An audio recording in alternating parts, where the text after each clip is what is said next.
Ayan, tara samahan niyo po ako. Ako'y magluluto na din ng atsara. Tara, at atin ang umpisang balatan at gayar-yarin itong ating mga gagawing atsarang singkamas. Ayan, nabalatan na po natin lahat ng ating gagamitin at niyayagad ko na po ang ating singkamas.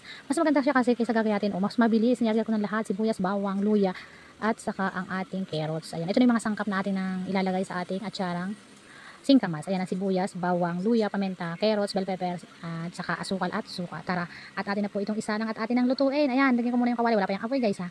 Lagyan muna natin ang asukal at suka at tunawin po natin ang asukal at suka. Ayan, pag natunaw natin, lalagyan na natin ang ating bawang, luya at paminta. Ayan. May asin na rin po yan. Lagyan natin ng kaunting asin yan.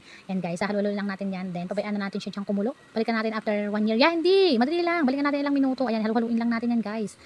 Sabi nga, kung di tayo magtatry, hindi natin malalaman kung masarap ang ating ginuluto. Ayan. Lagay ko na rin po ang bell pepper, carrots at sibuyas. Ayan, halu-haluin lang natin. And then, iwanan natin siya dyan ng ilang minuto. Balikan natin guys ha. Hindi naman ito kung katagalan, mabilis lang naman. Pinatay na natin ang apoy niya at saka naman natin ilagay ang ating singkamas. Saluin lang natin yan. At yan na po yung maluluto na diyan. O maya may okay na yan. Magprito na po tayo ng isda o sinaing na isda ay katamang-katama aray. Marami naman tayong makakain.